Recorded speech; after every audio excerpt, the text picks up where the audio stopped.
जोर से बारिश हो रही थी, बिजली कड़क रही थी, बिजली चमक रही थी, सुनसान सड़क पर रोशनी फैला रही थी। एक कार रात में तेज रफ्तार से जा रही थी, उसके पहिए पकड़ बनाने की कोशिश कर रहे थे। अचानक एक भयानक आवाज आई, कार बुरी तरह घूम गई, धातु चीख उठी। गैप्टूस, वो एक पेड़ से टकरा गई।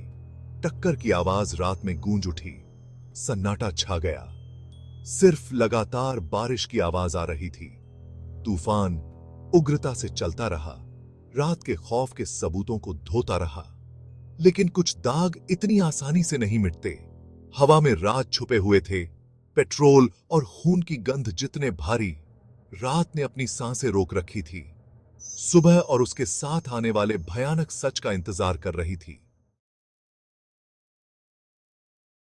दिन निकला, तूफान चला गया था, अपने पीछे धूसर आसमान और टपकते हुए पेड़ छोड़ गया था। पुलिस की गाड़ियों ने दुर्घटनाग्रस्त गाड़ी को घेर लिया था।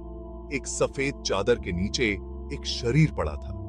इंस्पेक्टर मेहरा, थके हुए लेकिन अनुभवी नजरों वाले एक पुलिस अफसर ने घटनास्थल का जायजा लिया। पीड़ित की पहचान विक्रम के रूप में हुई, जो एक बिजनेसमैन था और अपने धन की शेडी डीलिंग्स के लिए जाना जाता था। उसकी जेब में एक महंगी घड़ी, एक मोटा बटुआ और एक टूटा हुआ नोट था। उस पर बस इतना लिखा था, तुम अपने अतीत से नहीं बच सकते। एक छोटा सा संदेश। फिर भी इससे इंस्पेक्टर मेहरा की रिया रैच की हड्डी में सिहरन दौड़ गई। ये कोई मामूली दुर्घटना नहीं थी, ये हत्या थी, जिसे दुर्घटना की तरह दिखाया गया था।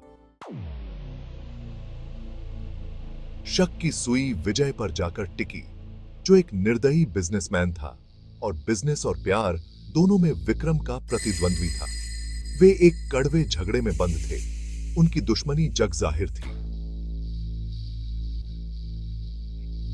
विजय के पास एलिबाई था, जिसका समर्थन गवाह और सबूत कर रहे थे। फिर रिया थी, विक्रम की पूर्व प्रेमिका। वह संघर्ष में खींची गई थी, उनकी नफरत की चपेट में फंस गई थी। विक्रम की मौत की रात रिया गायब हो गई थी। क्या उसने मामले को अपने हाथ में ले लिया था, अतीत के गलत कामों का बदला लेने के लिए? या वह एक और शिकार थी, जो एक मास्टर मैनिपुलेटर द्वारा फैलाए गए धोखे के जाल में फंस गई थी? मामला डिटेक्टिव अमन शर्मा के पास आया, जो एक युवा पुलिस अफसर था और अपनी तेज बुद्धि और अपरंपरागत तरीकों के लिए जाना जाता था। उसने सबूतों, तस्वीरों और रिपोर्टों का अध्ययन किया। कुछ तो गड़बड़ लग रही थी। विजय का एलिबाई बहुत ज्यादा परफेक्ट था, बहुत ज्यादा रिहर्स्ड, और रिया का गायब होना बहुत ज्यादा कन्वीनियंट था, बहुत ज्यादा सस्पिशियस। अमन को अपनी सूझबूझ पर भरोसा था। ये धोखे का खेल था और उसे दिखावे से परे देखना था। उसने विजय के अतीत में खुदाई शुरू कर दी, टूटे वादों, बर्बाद जिंदगियों और एक ऐसी क्रूर महत्वाकांक्षा का पता लगाया जो किसी भी हद तक जाने को तैयार थी। वह जितना गहराई में जाता था, उसे उतना ही यकीन होता जाता था। विजय दोषी था, लेकिन इसे साबित करना एक खतरनाक खेल होगा। 5वां भाग, फुसफुसाहट और चेतावनी।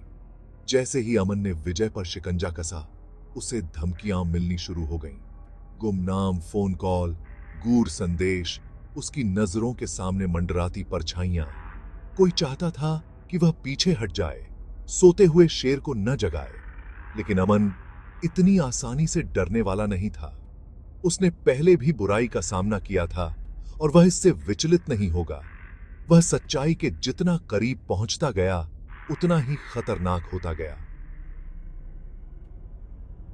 लेकिन अमन ठान चुका था कि चाहे कुछ भी क्यों न हो जाए, वह विजय को सजा दिलाकर रहेगा। यह वह विक्रम, रिया और खुद का कर्जदार था। 6ठा भाग, राजों का पता। अमन की जांच उसे शहर के बाहरी इलाके में एक उजाड़ गोदाम तक ले गई। यह परछाइयों और राजों का अड्डा था, एक ऐसी जगह जहां हवा भी छिपे हुए सच के साथ भारी लग रही थी। वह इसे अपने अंदर महसूस कर सकता था। यही वह जगह थी जहां विजय का ध्यान से बनाया गया मुखौटा टूटेगा। अंदर हवा धूल और खून की धातु की गंध से भरी हुई थी। फर्श पर खून के छींटे पड़े थे, जो उन दीवारों के भीतर हुई हिंसा का एक भयानक प्रमाण थे। अमन को रिया का दुपट्टा एक कोने में पड़ा हुआ मिला, जो उस भयानक दृश्य में रंग का एक धब्बा था। उसका दिल बैठ गया। क्या उसे बहुत देर हो गई थी? 7वां भाग। गोदाम में मुठभेड़। अचानक एक आवाज आई। विशाल जगह में गूंजते हुए कदमों की आहट। अमन घूम गया। उसका हाथ सहज रूप से अपनी बंदूक की ओर बढ़ा।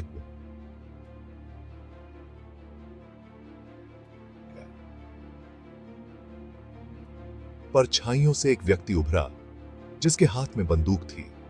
वह विजय था। उसका चेहरा गुस्से और हताशा के भाव में बदल गया था। तुम्हें इससे दूर रहना चाहिए था, शर्मा, विजय ने कहा। उसकी आवाज जहर से टपक रही थी। कुछ राजबे दबे रहना ही बेहतर होते हैं। उसने अपनी बंदूक उठाई। उसकी उंगली ट्रिगर पर कस गई। अमन एक जाल में फंस गया था, लेकिन वह बिना लड़े हार मानने वाला नहीं था। 8वां भाग। एक हताश जुआ।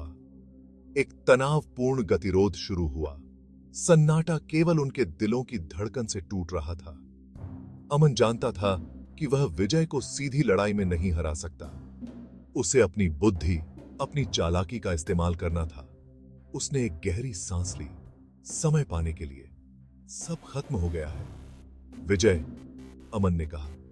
उसकी आवाज स्थिर थी, उसके बावजूद कि उसके शरीर में एड्रेनालिन दौड़ रहा था। तुमने जो किया है उससे तुम नहीं बच सकते। उसने विजय की आंखों में संदेह की एक झलक देखी। उसके ध्यान से बनाए गए मुखौटे में एक दरार। यही वह मौका था जिसकी उसे जरूरत थी। 9वां भाग। न्याय की जीत होती है। तभी एक आवाज ने तनावपूर्ण सन्नाटे को चीर डाला। एक फोन बज रहा था। विजय झिझका। उसकी नजर उसकी जेब पर गई। यह रिया थी। वह जिंदा थी। अमन ने विजय के क्षणिक ध्यान भंग होने का फायदा उठाया। वह झपटा। विजय के हाथ से बंदूक छीन ली। एक संघर्ष छिड़ गया। जीवित रहने के लिए एक हताश प्रयास। अंत में न्याय की जीत हुई। विजय गिरफ्तार हो गया। उसके झूठ का साम्राज्य उसके चारों ओर चरमरा गया। रिया सुरक्षित थी, उस आदमी के चंगुल से मुक्त जिसने उसे चुप कराना चाहा था। जैसे ही अमन ने उन्हें जाते हुए देखा, उसे संतोष की लहर महसूस हुई। वह जीत गया था, लेकिन अंधेरे के खिलाफ लड़ाई अब भी खत्म नहीं हुई थी। वह रात का रक्षक था, निंदनीय हका, जिसने अपने शहर को उसके दिल में छिपी परछाइयों से बचाने की कसम खाई थी।